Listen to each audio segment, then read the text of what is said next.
Alhamdulillahilladzi arsala ilaina sayyidina Muhammadan wa huwa syahidun wa mubashshirun wa nadhir. Asyhadu an la ilaha illallah wa asyhadu anna Muhammadan abduhu wa rasuluh. Allahumma shalli wa sallim wa barik ala asyahid wal mubashshir والنذير والداعي إلى الله السراج والمنير سيدنا محمد وعلى آله وأصحابه أجمعين. Yang kami hormati Syekh Dr. Kiai Haji Baharudin dan Kiai Haji Dr. Amirullah Hamdi dan semua para asatidz, para kiai, para profesor, para pemakmur masjid. Ini bersyukur sekali ada masjid di tengah pasar.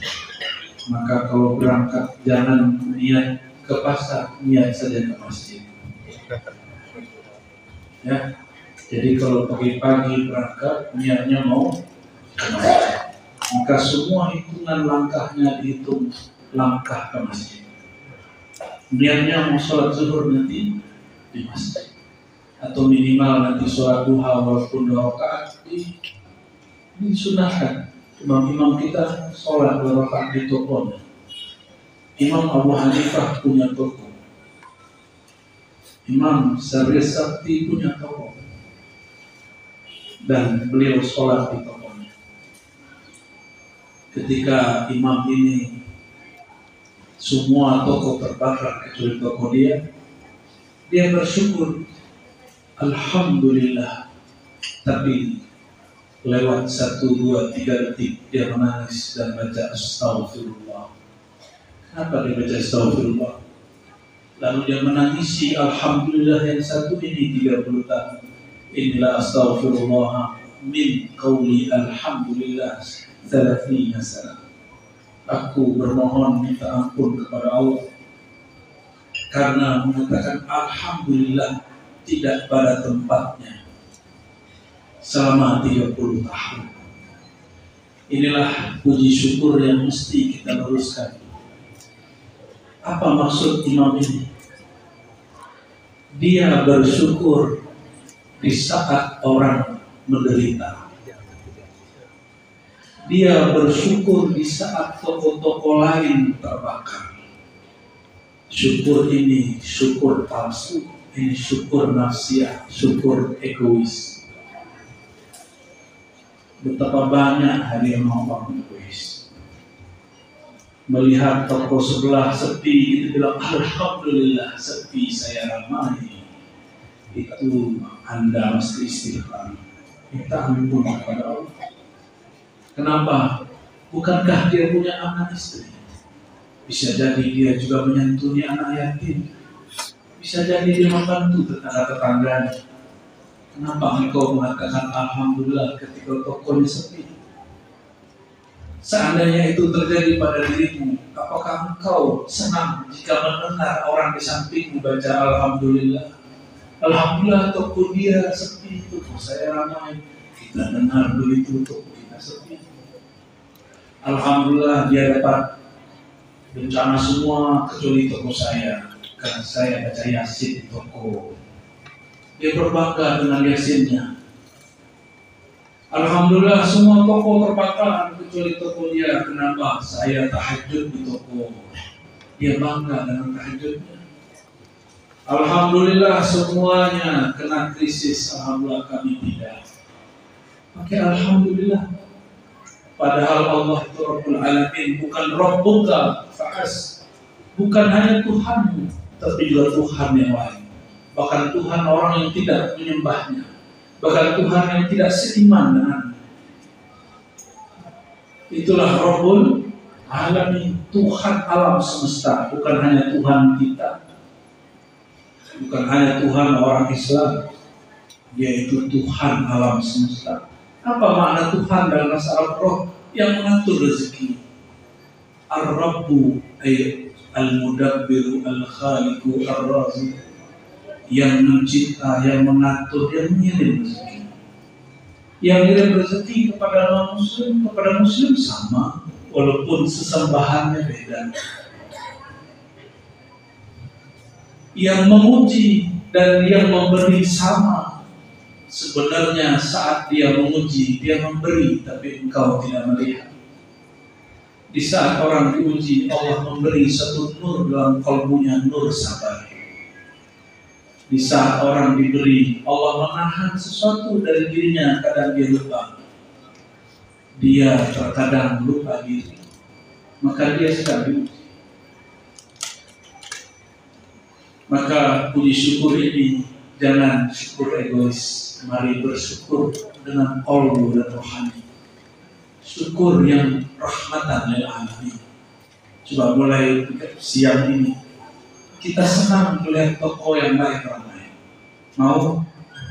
Pasti bahagia. Mau bahagia? Jangan sedih, jangan sesak dada melihat orang lain berjaya. Kita mesti ikut bahagia ketika orang bahagia. Inilah yang saya tangisi selama pandemi. Kami keluar, lihat pasar sepi, toko-toko sepi, tanah abang sepi, semua sepi. Saya melihat itu menangis. Ini di saat pandemi, saya masih jalan kemana-mana, cuma melihat apa yang terjadi pada umat Sayyidina Muhammad SAW. Kita tidak berdaya. Hatta presiden, menteri-menteri di negara manapun tidak berdaya. Bahkan negara yang dituduh menyebarkan ini tidak berdaya. Di saat itulah doa silahul mu'min, doa senjata orang beriman. Kalau pernah punya senjata, pernah latihan panah, Pak. Kalau tidak latihan, bisakah main? Tepatkah sasarannya? Maka doa Anda kenapa tidak tembus tepat sasaran? Karena tidak dilatih atau tidak tahu sasarannya. Kenapa doa saya tidak naik? Karena tidak tahu diangkat kepada siapa. Maka saat itulah kita berdoa, ya Allah, ya Allah, hanya begitu. Saya tidak ada lagi doanya, ya Allah, cuma ya Allah, ya Allah. Ya Allah, hanya itu jeritan kita. Ternyata beberapa bulan setelah itu mulai pasar-pasar aktif, tapi hanya boleh logistik. Sudah mulai lupa ya, begitu pendek memori kita. Makanya guru itu mewarisi satu sifat dari baginda. Ayat yang dibaca oleh kita, terima kasih. Saya itu kalau ceramah bingung mau siapin apa. Makanya kemana-mana bawa kitab. Nggak takut nanti kalau baca yang dalam-dalam orang protes. Maka saya tunggu korinnya baca apa, itu yang saya syarah. Ya ayuhan Nabi, wahai Nabi. Lihat, Allah memanggil Sayyidina Muhammad bukan dengan namanya, tapi dengan gelarnya. Panggillah sahabat kita dengan gelarnya. Dia senang. Kecuali kita teman dekat, tidak ada yang lain, baru kita panggil nama dia. Ya. Walaupun dia tidak akan nyaman panggil gelarnya, sebenarnya dia senang juga. Wahai Nabi, maka di Quran kita sebut An-Nabi, itu Nabi Muhammad Sallallahu Alaihi Wasallam. Ar-Rasul kalian itu Nabi Muhammad Sallallahu Alaihi Wasallam. Jadi banyakkah nama Nabi Muhammad dalam Quran? Coba perhatikan ayat ini. Sudah berapa nama Nabi Muhammad SAW? Ya ayuhan Nabi, wahai Nabi. Satu. Surat Al-Ahzab ayat 45, 46. Silakan dibuka nanti di rumah. Inna arsalnaka. Inna sungguh kami mengutus engkau. Syahidan dua. Sebagai saksi. Saksi itu mesti hadir, maka hampir setiap detik, setiap saat nur beliau hadir bersama kita. di rumahkah, di masjidkah, di pasarkah, sama. Wa mubasysyiran, memberi kabar gembira, mengulang-ulang berita langit. Wa nazira, menumbuhkan rasa takut di dalam kaum. Nazira, memberi peringatan. Sudah berapa nama? An-Nabi, syahidan, basyiran, nazira. Sudah 4. Kalau sebut nama Nabi baca apa? Sallallahu. Jadi nanti kalau ada qori baca ayat itu tutup sallallahu alaihi wasallam. Itu nama beliau. Ya. Maka kita ini sebenarnya selalu mendengar namanya, cuma karena telah lebur namanya, tersilaukan cahaya, lupa bersolawat. Nama kelima, wada'iyan ilallah biizni. Nomor 5, Rasulullah itu da'i, beliau menikah da'i, pewaris dakwahnya. Kemana dakwahnya? Ilallah, kepada Allah. Kalau mengajak orang ke Bone, ke Pindrang, mesti tahu jalan. Kalau tidak tahu jalan, mesti punya alat yang menunjukkan jalan. Jika mengajak kepada Allah, apabila kita mengajak kepada Allah, mesti tahu jalan kepada Allah. Kalau belum pernah ke Parepare, beranikah mengajak orang ke sana padahal tidak ada petunjuknya? Berani? Nanti sampainya di mana? Sampainya di Sidrap. Itulah nasib orang yang sok tahu jalan Allah, yang tidak mau berburu bermusik. Dia bilang, sudah cukuplah baca kitab Imam Ghazali, cukup baca kitab Imam Ghazali, tidak usah punya mursyid. Ya salam, pengarang kitabnya punya mursyid. Ente baca kitab tidak punya mursyid. Kan tak a'lam min al-Ghazali. Apakah engkau lebih alim daripada Imam Ghazali? Itulah yang membuat tamparan bagi saya. Akhirnya saya sampai hari ini mencari mursyid kemana-mana, walaupun mursyid saya sudah ada. Kenapa? Setiap mursyid punya sir, punya rahasia. Atau mursyid yang diijazahkan rohaniah baginda melalui mursyid mulia. Itulah da'iyah ilallah, jalan menuju Allah. Jadi bagaimana mengajak orang ke Makassar tapi tidak tahu jalan ke Makassar? Akhirnya putar-putar. Itulah nasib orang bercerita tentang Allah, putar-putar kiri kanan, lalu mengatakan ilmu ini berat, padahal dia tidak tahu. Jika engkau tidak tahu, sudahkah mengatakan tidak tahu? Bukankah imam kita, Imam Malik, guru imam kita, Imam Syafi'i, mengatakan qauluka la adri nisful ilm. Engkau mengaku tidak tahu itu setengah tahu. Karena orang mengaku tidak tahu pasti cari tahu. Tapi kalau orang sok tahu, dia tidak akan pernah tahu. Wada'iyan ilallah, maka dai pendakwah kepada Allah mesti tahu jalan kepada Allah. Jika tidak, carilah jalan ke Rasulullah. Jika tidak, carilah jalan kepada pewaris Rasulullah. Jika tidak, sinilah saya salatkan. Cari pewaris-pewaris Rasulullah SAW. Dan saya yakin, hakul yakin, tidak ada satu negeri kecuali ada kekasih Allah di situ. Tidak mesti bermusyrik kepada kampung mana, kepada pulau mana. Tapi ulama kita dulu belum punya pesawat. Mereka berangkat ke Mesir, mereka berangkat ke Yaman, mereka berangkat ke Tanah Haram, bukan sekedar haji, tapi mereka berguru kepada mursyid-mursyid di Tanah Haram. Lalu kenapa orang hari ini mengatakan, jauh, padahal cuma beda 5 menit. Sibuk, Nanti sampai kau pensiun, kau masih bilang sibuk. Setelah pensiun pun masih bilang saya sibuk. Orang yang sudah berumur 60, 70, kalau mundur-mundur belajar ilmu tentang Allah, maka sampai tua pun dia bilang, nanti saja kalau mau mati. Udah umur 60, 70 masih ngomong begitu, nanti saja kalau sudah mau mati. Ternyata dia maunya hidup, bukan mati-mati. Wa basyiril mu'minin, dan beri kabarlah orang beriman. Di depan saya beriman semua.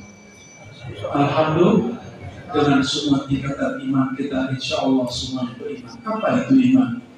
Al-iman tasdik bil qalb.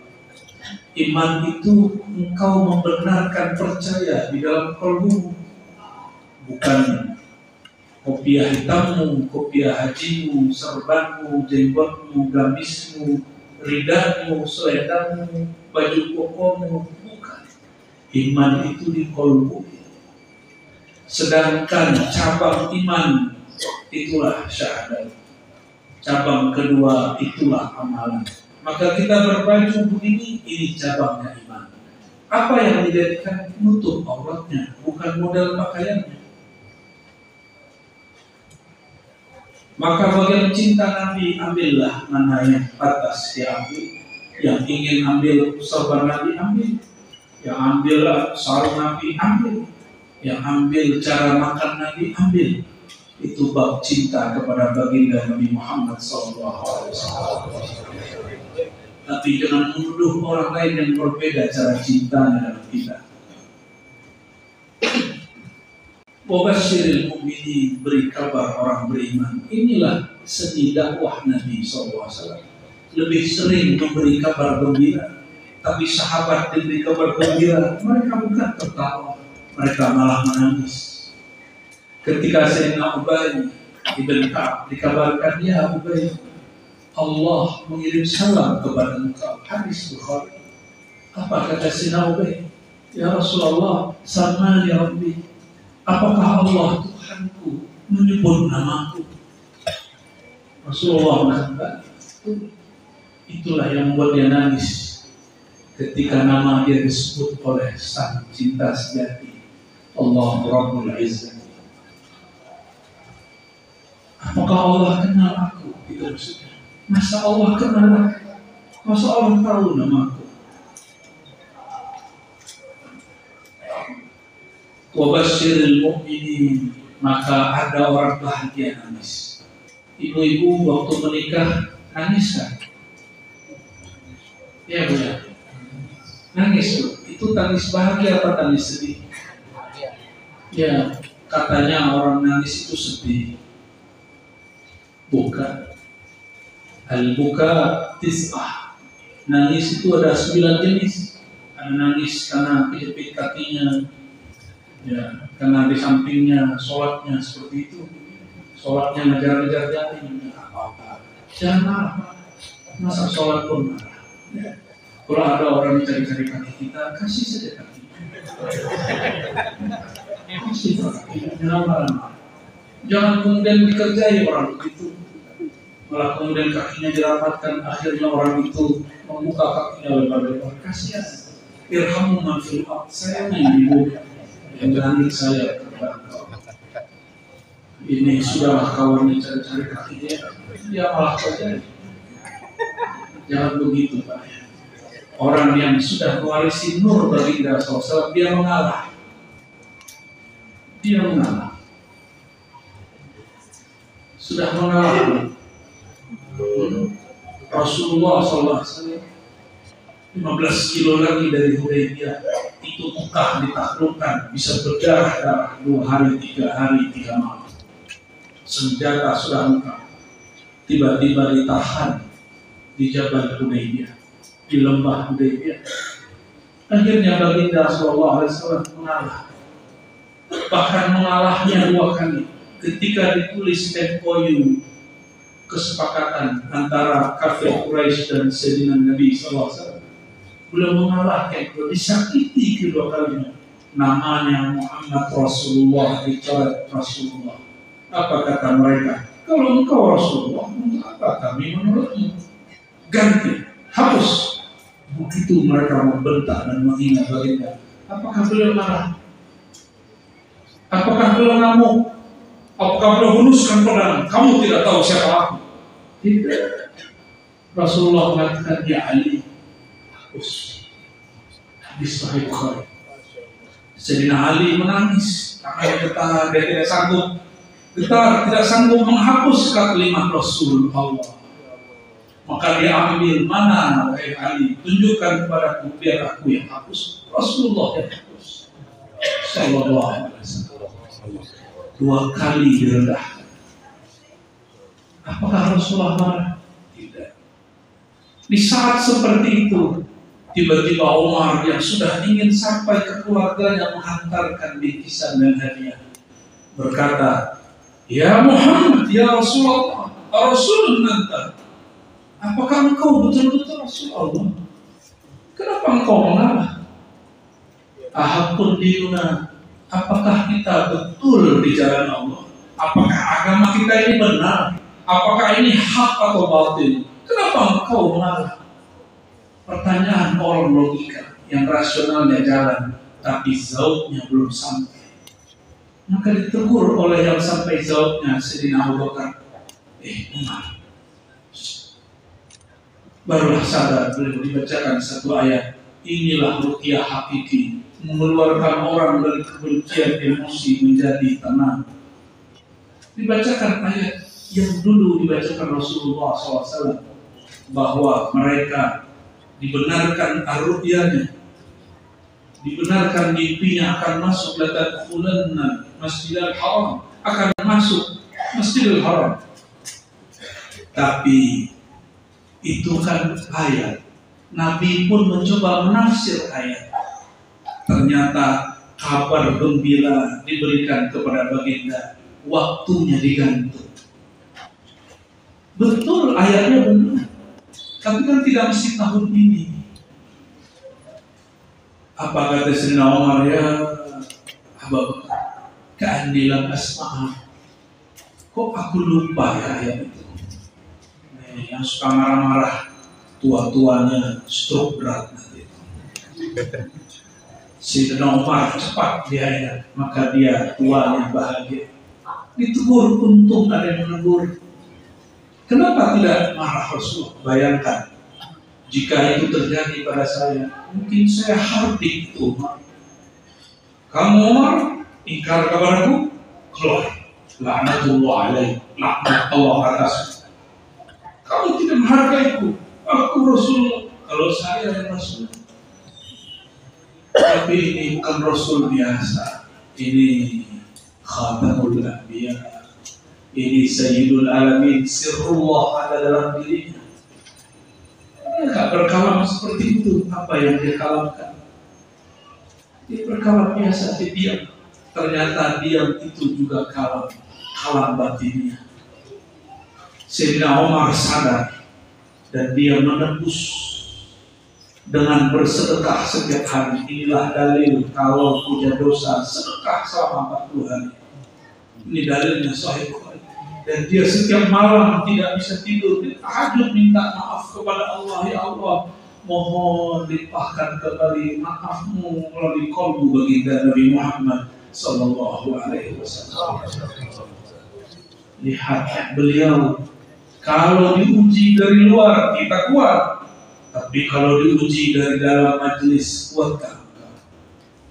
Diuji dari orang nomor 3 setelah Abu Bakar As-Siddiq, kuatkah? Mungkin kita tak mau ngaku. Jika demikian, kira-kira kolbu manakah selama ini yang kita warisi?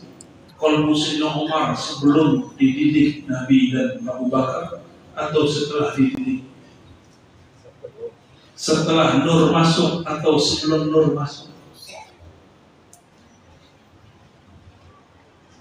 Maka Rasulullah SAW nama keenamnya Sirajan, sang pelita yang terang benderang, sirajan munira yang melimpah ruahkan cahaya, sirajan munira.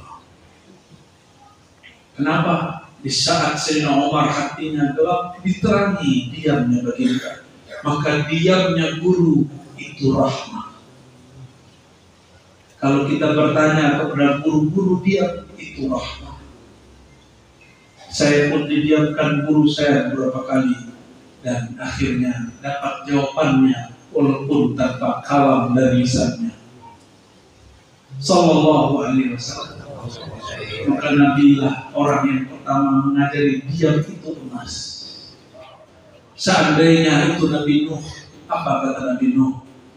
Allahumma ahlikhum, hancurkan mereka. Tapi ini Sayyidina Muhammad Sallallahu alaihi wasallam. Maka para ustaz, kawan-kawan, sahabat-sahabat saya, mungkin kita ini ngurus umat penuh emosi, sehingga umat kita juga emosi. Mungkin kita sering mengajari umat penuh kemarahan. Akhirnya jika gurunya marah, muridnya juga suka marah-marah. Mungkin kita mempertontonkan di depan murid-murid kita di sosial media kita sering cekcok sesama ustaz. Akhirnya murid kita juga sering cekcok. Jadi jika kalian itu bertengkar, mungkin itu salah kami. Kami minta ampun kepada Allah karena kami tidak mencontohkan hal yang baik. Inna natubu ila Allah wa nastaghfir.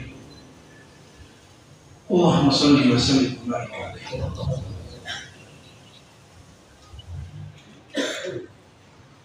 Lalu Allah berkalam di ayat 47, wa basyiril mu'minina bi anna lahum minallahi fadlan kabira.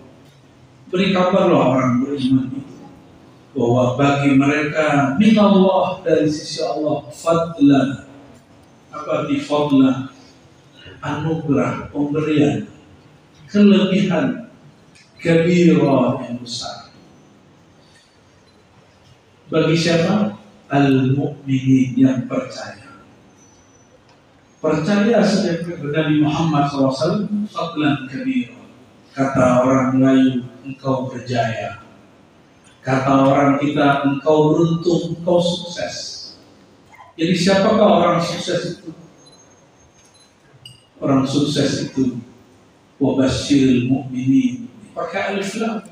Orang yang beriman, imannya cukup dengan qalbunya. Barakallahu fikum. Ya tahu aja saya minta.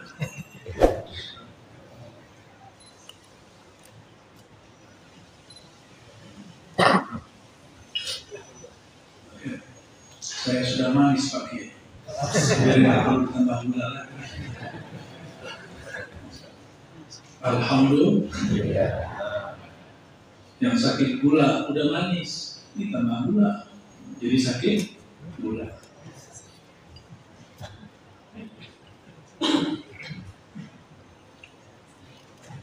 Ayat ini mengajarkan kepada kita 3 hal. 1, panggillah seseorang dengan panggilan mulia. Yang kedua, jangan pelit memuji orang lain. Allah memuji Nabi Muhammad SAW dan memberikan pujian kepercayaan. Ini caranya. Jadi kalau kita punya murid, dia tidak mau mengajar, kasih tahu dia, kamu ini muridku terbaik.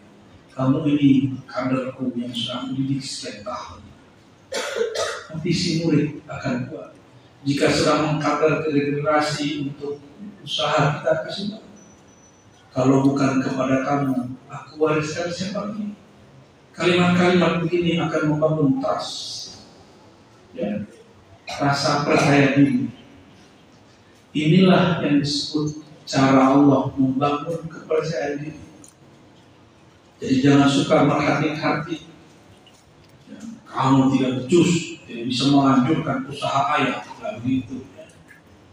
Didik dia. Apakah ada orang terlahir bisa langsung dagang? Ada. Pak Kiai dulu lahir sudah bisa bahasa Arab. Atau Pak Kiai Haruddin lahir sudah bisa langsung bahasa Bugis, bahasa Makassar. Makan mie. Kalau orang Jakarta makan mie, kopi, makan mie, tabe. Di Padang tabe itu kolam air. Jadi awal saya bertemu orang Makassar di Tanah Haram, tabe. Saya kiri kanan ada kolam. Ternyata dia bilang, maaf, permisi. Kata orang Prancis, pardon. Allahumma sholli ala sayyidina Muhammad. Jangan malu untuk muji. Jangan malu. Sayyidina Umar se-emosi itu, Nabi balas emosi. Maka kami ini masih jauh daripada baginda Rasulullah SAW. Kami ini disinggung dikit, parah berkali-kali. Misalnya ada nih orang bilang, Dr. Amirullah itu ada bid'ah. Pasti jawabnya itu bukan. Sulawesi keluar. Saya pun sama. Jika ada orang singgung, dulu ya. Sesekali masih kamu. Kadang-kadang harus begitu, tapi jangan di saat beradu. Pandai-pandai bermain.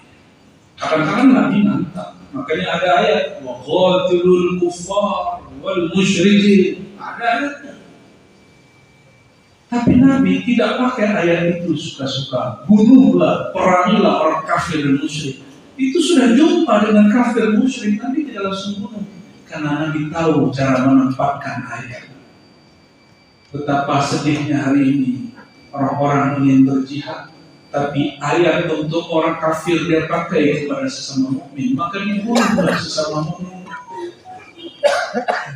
Terjadi di Mesir sholat Jumat di salah satu masjid pusat zikir tarekat Syazili sedang Jumatan sebelum pandemi 2019 dekat Sinai. Anak kecil banyak, orang tidak bersalahnya dibom karena itu masjid tarekat sufi bertawasul maulid. Kata dia tawasul maulid musyrik wa qatilul musyrikin, bunuh orang musyrik. Tidak faham bahwa tawasul bab fikih bukan bab akidah. Maka kita wajib mewaspadai fatwa-fatwa impor seperti ini. Kasih tahu mereka, imam mereka Ibnu Taimiyah tidak pernah mengkafirkannya. Bahkan bagi beliau ada tawassul yang masyru'. Bahkan beliau memahami tawassul itu bukan dengan zat tapi dengan cinta. Masih boleh. Allahumma sholli ala sayyidina. Jika Nabi seperti itu, maka Nabi akan membunuh Abu Jahal, Abu Lahab di tempat. Apakah beliau langsung membunuhnya? Tidak. Agama itu bukan urusan bunuh-membunuh. Justru agama itu urusan mempertahankan hidup seseorang. Maka Sayyidina Anas mengatakan, wallahi la yadribu Rasulullah SAW ahadan. Demi Allah, Nabi tidak pernah marah memukul orang illa fi sabilillah, kecuali dalam perang terbuka. Dalam perang terbuka ini masih musim damai.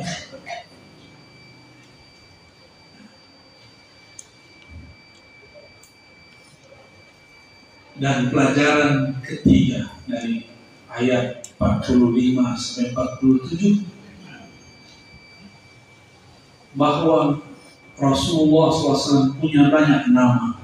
Idza dzukirtu indahu, ya, jika disebut namaku lalu orang itu tidak bersolawat, maka beliau orang itu disebut al-bakhil.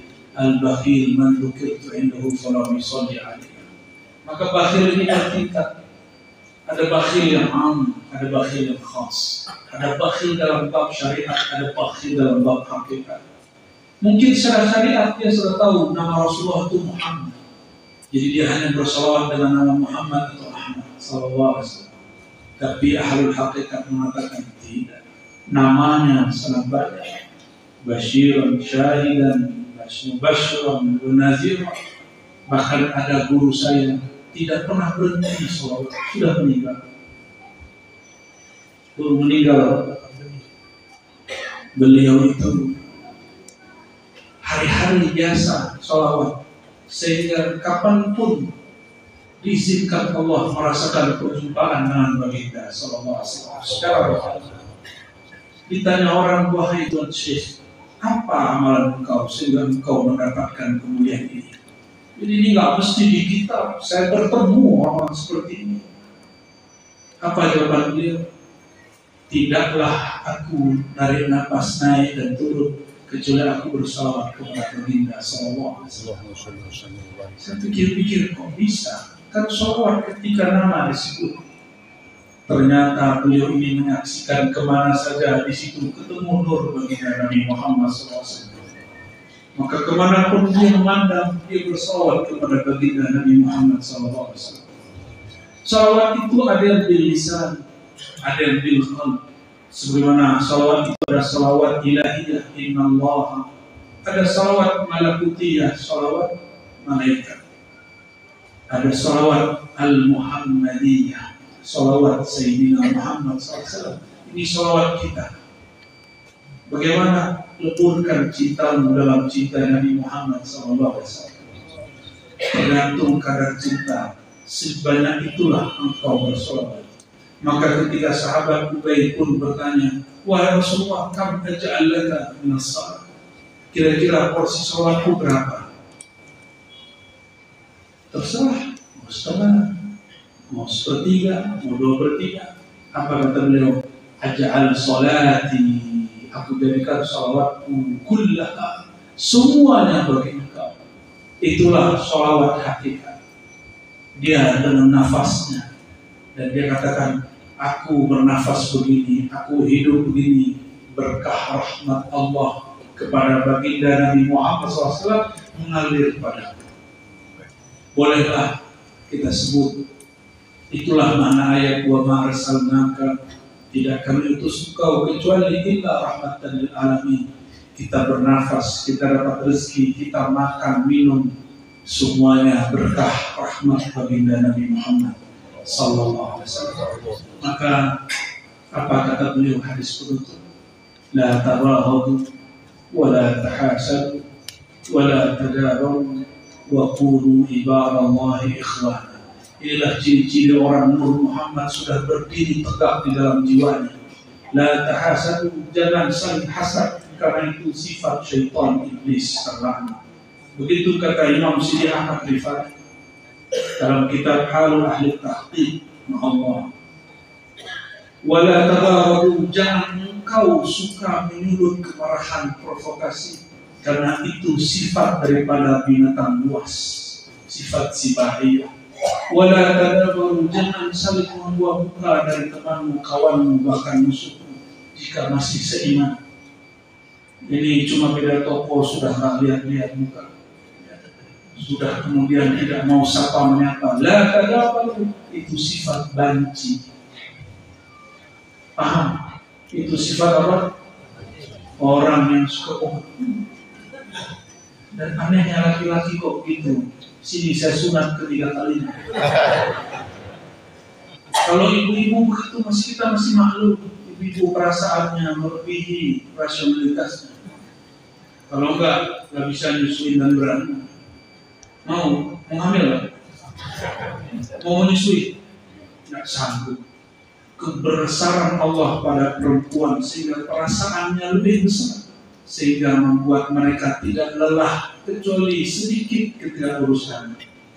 Coba bapak-bapak ini yang kelihatan beruntung ini ngurus anak 3 menit langsung betul Bu ya? Bapak-bapak ini gak tahan ngurus bayi, termasuk saya kaki. Anak kita buang air besar dalam popoknya, padahal bisa cebokin sendiri, tapi langsung panik. Ini bagaimana nih deh? Bagaimana nih? Padahal tinggal dibuka langsung dicebokin. Itu saya. Panik. Karena kita lebih banyak rasional daripada rasa. Inilah anugerah Allah. Kalau perempuan bongkar, itu biasa. Saya maklum. Tapi kalau bapak-bapak ini buang muka, saya curiga dia sudah disunat ketiga kali. Wa kunu ibadallahi ikhwana. Wahai umatku, ini panggilan Rasulullah. Kalau Rasulullah memanggil wajib atau sunat? Wajib dijawab atau sunat dijawab? Wajib. Atau mubah? Wajib. Kalau tidak dijawab bagaimana? Durhaka. Mengaku umat Nabi Muhammad. Wa kunu ibadallahi ikhwana. Jadilah hamba-hamba Allah yang bersaudara. Orang saudara, saya kalau saudara, sekarang tengkar, besok baik lagi. Kadang dia yang dulu minta maaf, kadang saya yang dulu minta maaf. Lomba-lomba lah siapa yang dulu minta maaf. Itu orang paling mulia. Begitu juga kita, sama keluarga, sesama tetangga, mengurus negara. Jangan angkuh, jangan gampang terprovokasi. Semoga negeri ini terberkati dengan nama baginda Nabi Muhammad. Beliaulah sang syahid, sang syahidan, wa mubasyiran wa naziran, wa da'iyan ila Allah biiznih, wa sirajan munira, ala wa huwa sayyidina Muhammad sallallahu alaihi wasallam. Barangkali itu sedikit dan cara kita mengenal baginda dengan menurunkan, mewarisi sifat-sifat nurnya. Semoga Allah menetapkan kita di dalamnya. Wassallallahu ala sayyidina Muhammad. Subhanakallahumma wa bihamdika asyhadu an la ilaha illa anta astaghfiruka wa atubu ilaik. Assalamualaikum warahmatullahi wabarakatuh.